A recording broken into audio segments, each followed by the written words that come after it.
o poder da nostalgia. Se você é fã de Dragon Ball e viveu o auge do Play 2 na época do 3x10, você com certeza sentiu uma sensação ótima olhando essa introdução. Dragon Ball Z Budokai Tenkaichi 3 é considerado um dos melhores jogos de Dragon Ball, se não o melhor. E se bobear, dá pra aumentar essa afirmação pra ser o melhor jogo de um anime. Eu acredito que o único outro jogo de Dragon Ball que pode ser considerado bom no mesmo nível que ele é o Dragon Ball Kakarot, que é praticamente uma versão jogável do Kai, só que essa aqui vale a pena você ver. Junto com o Budokai 3 e os jogos do Naruto, esses dois dominaram os jogos de anime na geração do PlayStation 2. E durante vários anos, a galera sempre sonhou com um novo Budokai Tenkaichi, mesmo com novos jogos de Dragon Ball, alguns bons, alguns nem tanto. Esse desejo dos fãs de ver essa franquia retornar nunca foi embora. O pessoal sonha tanto com uma sequência desse jogo que eles mesmos fizeram um Dragon Ball Budokai Tenkaichi 4 usando mods. Imagina você ser foda o bastante pra falar, já que a empresa não faz o jogo que eu quero, eu mesmo vou lá e faço ele. E por anos a comunidade de fãs desse game dependeu dela mesma pra continuar se divertindo com esse jogo incrível. Até que chegou o dia 5 de março de 2023 e algo que ninguém estava esperando aconteceu. Depois de 16 anos, Dragon Ball Budokai Tenkaichi 4 é oficialmente anunciado. Quer dizer, agora é Sparking Zero, os caras resolveram usar o nome japonês. Após tanto tempo, nós finalmente temos a confirmação de que essa franquia vai voltar, o que me deixou extremamente animado e um pouco preocupado também, mas mais animado do que preocupado. Principalmente porque com o tempo e mais detalhes sendo liberados, ficou claro que os desenvolvedores entendem o legado que esse jogo carrega, e eles querem honrar ele fazendo uma sequência boa e não só mais um jogo ruim genérico se aproveitando de um nome conhecido, o que era meu maior medo. Mas não é porque eu não tô mais com esse receio de que de repente tudo virou flor e arco-íris. Olha, eu tô gravando esse vídeo poucos dias depois do anúncio de que o jogo vai ser lançado dia 11 de outubro desse ano, 2024. E os preços desse jogo tão um absurdo. A versão base tá custando R$282, a Deluxe tá custando 405 e a Ultimate tá custando 445. E eu tô olhando os preços da Steam, que normalmente são mais baratos do que nos consoles. No PlayStation, a versão base do jogo tá custando 350 e as outras estão custando 500 pra cima. Que isso, eu vou ganhar um desejo junto com o jogo? E tudo isso por conta de quê? Adivinha? É isso mesmo, conteúdo cortado pra eles vender separado em DLC. É por isso que por mais que eu esteja animado com o jogo, eu tenho esse leve gosto amargo na boca. E é bem provável que eu compre isso aqui quando sair. Eu vou esperar entrar numa promoção ou ir pra um caminho alternativo, se é que vocês me entendem. Hey, old man, give me everything. Call an ambulance! Call an ambulance! But not for me! Eu acho que a maior afronta é esse jogo chegar a custar R$550 e nem sequer ter uma dublagem. Poxa, há quanto tempo a gente pede pra eles dublarem os jogos de Dragon Ball? Eles sabem que o Brasil é um mercado consumidor de games gigante, e a gente também ama Dragon Ball. E mesmo assim eles se recusam a ouvir quando a gente pede isso. Você é um ser odioso! Por isso eu faço esse apelo aqui pra Bandai. Eu falo por todos os fãs brasileiros de Dragon Ball. Bandai, por favor mesmo. Vai tomar no meio do seu. E ainda teve aquela polêmica de que o jogo aparentemente não teria um modo multiplayer local, só pra forçar a galera a jogar o online. Isso aí pegou tão mal que recentemente eles fizeram questão de anunciar que vão colocar esse multiplayer local no jogo. Não pensem que com essas críticas eu quero dizer que o jogo vai ser ruim ou alguma coisa assim. Eu só acho que é pertinente citar esses pontos negativos que infelizmente se tornaram comum na indústria dos jogos hoje em dia. Não é algo exclusivo desse jogo. Eu tenho certeza que a galera que faz parte da equipe de desenvolvimento não tem nada a ver com essas práticas. Isso é coisa de executivo que sempre dá um jeito de normalizar alguma palhaçada nova dentro dos jogos pra seguir alguma tendência de mercado. Eu espero que eu não esteja sendo empata foda atrapalhando o seu hype com o jogo falando dessas coisas. Mas quais as chances desse jogo ser ruim? Eu tenho certeza que todo mundo que puder jogar vai se divertir. Também, né, por 300 conto num jogo, se tu não se divertir, tu vai acabar matando um de raiva. Nós vamos ter de novo Budokai Tenkaichi com gráficos novos, uma gameplay que eu espero que seja melhor que a do terceiro, novos personagens, novas missões no modo Arif, e ainda tem o bônus de que os próprios jogadores vão poder criar suas próprias missões para que outros players joguem. Finalmente os fãs do Vegeta vão realizar o sonho de ver ele ganhando em alguma coisa na vida. E pelo menos a gente sabe que o modo base do jogo vai ter uma grande quantidade de personagens pra gente escolher. E vendo a expectativa que tá se criando sobre esse jogo, eu pensei, por que não falar sobre o jogo anterior, já que ele também fez parte da minha infância? Então eu resolvi jogar de novo depois de muito tempo e falar sobre o porquê eu acho que existe toda essa adoração em relação ao Budokai Tenkaichi 3. Só avisando antes de seguir com o vídeo, por favor considere se inscrever no canal e participar do nosso servidor no Discord. E é só isso. Vamos falar do jogo agora.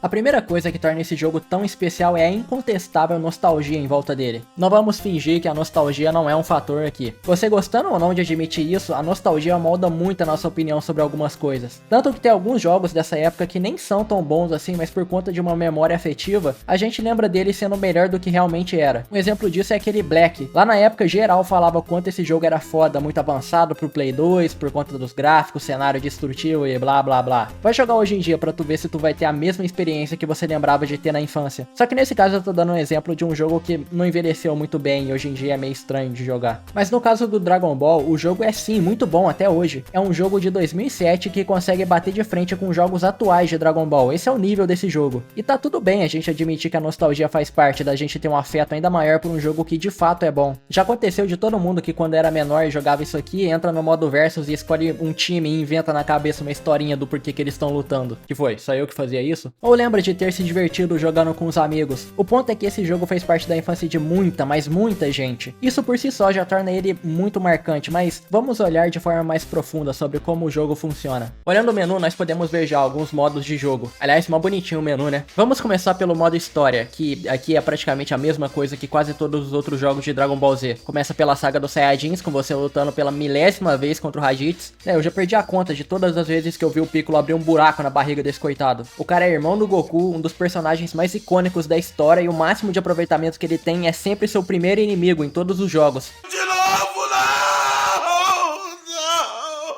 Me ajuda, meu pai! Começa por aí e vai até a saga no Majin Buu, terminando na luta com o capeta em forma de guri, que é o Kid Buu. E depois você tem algumas sagas adicionais, como a dos filmes do Dragon Ball Z, uma saga única pro Dragon Ball GT e outra pro Dragon Ball clássico, e a famosa saga dos Warifs. É bem semelhante ao jogo anterior, o Budokai Tenkaichi 2, com a diferença que aqui os Warifs obviamente são histórias diferentes e tem uma saga do Dragon Ball clássico. Só que a principal diferença entre o segundo e o terceiro é a forma que você progride na história, já que no segundo jogo eles realmente estavam focados em tentar contar a história detalhadamente, com cutscenes bem trabalhadas, e um tipo de modo mundo aberto que você sai voando com os personagens pelo mapa atrás dos objetivos. Se você não jogou e tá se perguntando, sim, é exatamente igual ao Budokai 3. Muitas fases, muitas lutas, tudo isso tentando ser o mais fiel possível à obra original. E acabou que, por conta disso, o modo história desse jogo ficou gigante. Os caras se esforçaram tanto pra ser fiel ao anime que o negócio ficou enrolado, exatamente igual o anime é em alguns momentos. Já nesse terceiro jogo, a coisa é bem mais direta ao ponto. Você entra no menu, escolhe a fase, vai passar por uma explicação breve do que tá acontecendo naquela saga, e você vai direto pra luta, sem enrolação nenhuma. Pra você ter noção do quanto eles quiseram dar mais foco pra luta, não tem nem mais aquelas cutscenes bem trabalhadas. Tem uma troca de diálogo no início. Não pode ser,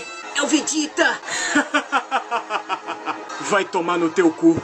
E o resto são os personagens conversando durante a própria luta. Enquanto tá rolando a treta, tu fica ouvindo os personagens falando no fundo.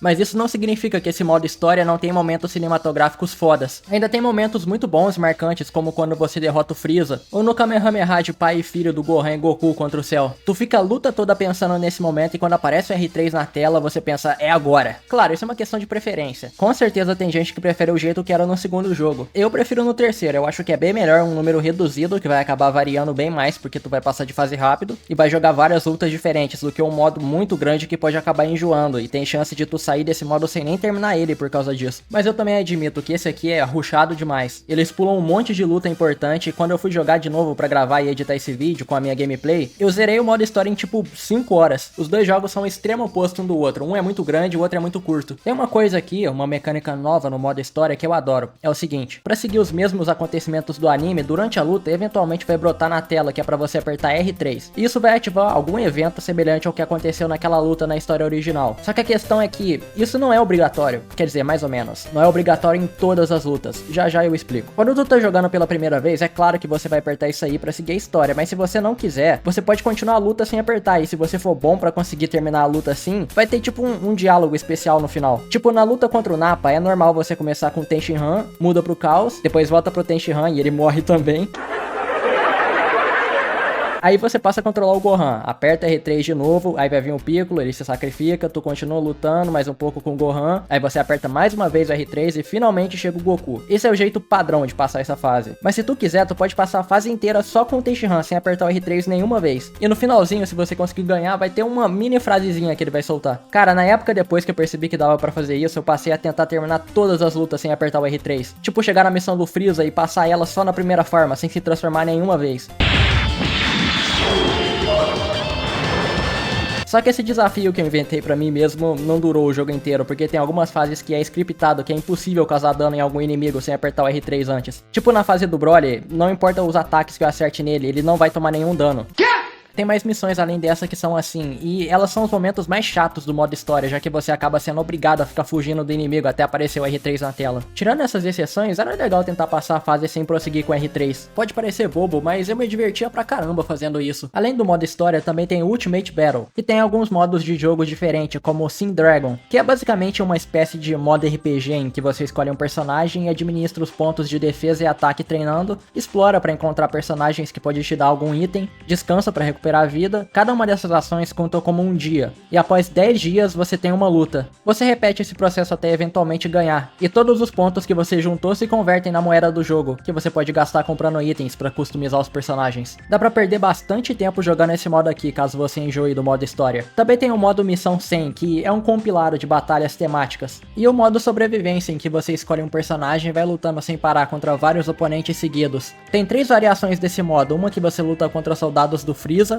outra contra personagens do Dragon Ball clássico, e uma última que você luta contra todos os personagens do jogo. Esse modo vem bloqueado no jogo, pra você desbloquear você tem que vencer 30 batalhas no Missão 100. E o último modo do Ultimate Battle é meio diferenciado e exclusivo da versão de Play 2. Ele se chama Disc Fusion, e pra usar ele você precisa do disco do Dragon Ball Budokai Tenkaichi 1 ou 2. Eles vão desbloquear um modo de lutar por ranking e o outro um compilado de batalhas temáticas. No caso, ainda mais batalhas temáticas. Provavelmente deve ter, mas eu não tô conseguindo lembrar de cabeça de outro jogo de Play 2 que faz alguma coisa parecida com isso. O jogo também traz um modo torneio que tem várias opções de torneios diferentes. Sendo sincero, eu genuinamente passei mais tempo jogando nesses torneios do que no modo Ultimate Battle. É bem mais divertido, menos quando a merda do personagem esquece de voar quando ele tá fora da arena. E por fim, obviamente, tem o modo versus padrão, em que você pode escolher jogar 1x1 ou jogar contra uma equipe com vários personagens. Eu suponho que esse é o modo que todo mundo vai jogar primeiro. Deve ser algum tipo de instinto padrão do ser humano ir lá e colocar a primeira luta ser Goku versus Vegeta, do mesmo jeito que no Mortal Kombat todo mundo luta primeiro escolhendo o Scorpion e o Sub-Zero. Também tem um modo com pontos de destruição. Nesse modo você pode escolher um número limitado e selecionar a quantidade disponível de personagens de acordo com esses números. Quanto mais fraco o personagem, menos pontos. E quanto mais forte, mais pontos. Eu acho que eu nunca vi alguém jogar esse modo de luta, pelo menos não por vontade própria. Como você pode ver, o jogo tem muitos modos diferentes. A questão é que, no fim das contas, tudo se resume em lutar, lutar, lutar e lutar. E isso tem tudo pra ficar muito enjoativo depois de um tempo. Só que tem um pequeno grande detalhe aqui que ajuda a não ficar tão repetitivo quanto parece. E a outra coisa que tornou esse jogo diferenciado. Eu imagino que você já sabe do que eu vou falar. Dá pra dizer que isso é meio que a coisa que mais chama atenção pro jogo. Esse aqui é o jogo de Dragon Ball com mais personagens jogáveis já feito até hoje. Tem 162 personagens. A parte complicada é que é tipo 5 Goku, 5 Vegeta, 6 Gohan. Pode apostar que no Tenkaichi 4 vai ser a mesma coisa. Mas mesmo assim, é uma variedade de personagens grandes o bastante pra você jogar em vários modos diferentes. A única observação que eu tenho sobre isso é que tem muito personagem muito forte do anime pra você escolher logo de cara. A maior parte dos personagens que você tem que desbloquear nem são tão legais assim. Os únicos que realmente dão vontade de tu desbloquear são o Goku, Vegeta e Godita na forma de Super Saiyajin 4. E também o Gohan do futuro. Aliás, uma dica, o Gohan do futuro só dá pra desbloquear quando você coleta 7 esferas do dragão e faz um pedido pro Shenlong. Pra encontrar elas, você tem que sair destruindo o cenário nas lutas do modo história e eventualmente tu vai achar. O resto dos personagens desbloqueáveis são bem meh. Faria mais sentido se eles tivessem colocado o Broly, o Janemba, o Baby e outros personagens importantes pra você desbloquear jogando. Seria um incentivo a mais pra você olhar todos os modos de jogo. É até surreal imaginar hoje em dia que teve uma época em que eles colocaram tanto personagem assim em um jogo, sem pensar em ficar picotando eles pra vender separado. Tem personagem do Z, do GT, do clássico, só que não adiantaria nada encher de personagem se a gameplay não for boa. E é nisso que esse jogo brilha. Esse aqui é sem dúvidas o jogo de Dragon Ball 3D com a melhor gameplay já feita até hoje. O jogo faz você se sentir poderoso de um jeito muito imersivo. Por exemplo, no início do modo história, nas primeiras sagas é é um pouco mais lento. Afinal, você tá jogando com os personagens do início do Z, quando eles não eram tão poderosos. Só que conforme você vai passando de fase e a história progride e os personagens vão ficando mais fortes igual no anime, você consegue sentir a diferença na proporção de poder. Quando chegou na Saga do Céu, não teve uma luta sequer que eu fiquei entediado, porque todas as fases dessa saga você joga com os personagens fudidos de forte. E você soma isso a vários combos diferentes, vários ataques de energia variados para cada personagem. Tem momentos de minigame que simulam quando os personagens estão trocando porrada na velocidade da luz um com o outro. Tem disputa de ki.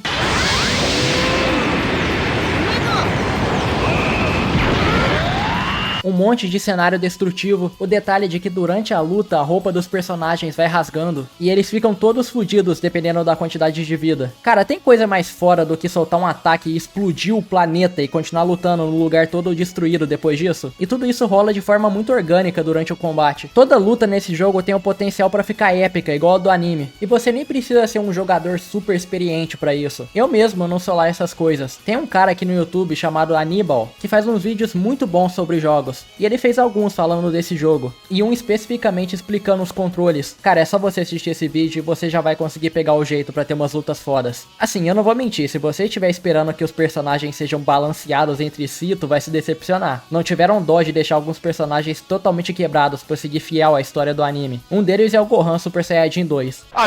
Foi ajudado pelo sistema! Tudo o que os desenvolvedores desse jogo podiam fazer pra te deixar imerso e se sentir nas lutas do anime, eles fizeram. Se você pesquisar aí agora no YouTube segredo de Dragon Ball Budokai Tenkaichi 3, você vai achar um monte de gente falando sobre vários detalhes desse game. Tu quer maior demonstração de que quem fez isso realmente gostava de Dragon Ball do que eles terem dado uma transformação de Ozaru pra todos os Saiyajins do game? Fala sério, alguém ia reclamar se isso não tivesse no jogo? Eles não precisavam fazer isso. A maior parte dessas transformações nem sequer apareceu no anime, só que mesmo assim, só pelo fato deles conhecerem a lore e entenderem que todo Saiyajin consegue fazer isso, eles foram lá e colocaram isso no jogo. E ainda tem um menu especial pra você ver o modelo de todos os personagens e as roupas alternativas. Os caras tiveram o cuidado de fazer o cabelo do Goku Super Saiyajin lá da saga do Freeza e do Cell ter um tom diferente do cabelo dele na saga do Majin Buu. Esse jogo é uma verdadeira carta de amor aos fãs de Dragon Ball, e eu fico feliz que ele não é a única. Essa franquia tem muito jogo bom, e ele conseguir se destacar entre esses jogos bons demonstra o quanto o Budokai Tenkaichi 3 é especial. E eu espero do fundo do meu coração que mesmo hoje em dia, vivendo em um período completamente diferente na indústria dos jogos do que era em 2007, que eles consigam ter tanto carinho e esmero no desenvolvimento do Budokai Tenkaichi 4 para que ele possa ser tão marcante quanto o terceiro jogo. Imagina que sensação ótima vai ser poder se divertir jogando isso aqui de novo depois de tanto tempo esperando. Depois de tanta coisa que aconteceu envolvendo Dragon Ball de 2007 pra cá, vocês têm noção que no meio tempo entre o terceiro game e o anúncio desse quarto, a gente teve o live action horrível, teve o lançamento do filme A Batalha dos Deuses, teve o ressurgimento da obra com o Super, e infelizmente tivemos até o falecimento do Akira Toriyama. Olha o tanto de coisa que aconteceu durante esses anos. É por isso que esse jogo novo, o Sparking Zero, tem que ser bom, porque ele tá continuando um jogo que marcou a infância de diversas pessoas, da mesma forma que o próprio anime fez. E é por isso que eu quero acreditar que esse jogo vai sim ser muito bom, e que o Dragon Ball Budokai Tenkaichi 3 é indiscutivelmente um jogo especial. Bom, pelo menos essa é a minha opinião. Deixem aí nos comentários se vocês concordam comigo e se vocês também estão com as expectativas altas para esse novo jogo. Eu espero que vocês tenham gostado de assistir esse vídeo, é a minha primeira vez fazendo um vídeo falando de um jogo. Bom, acho que é isso. Muito obrigado por assistir até aqui e até o próximo vídeo.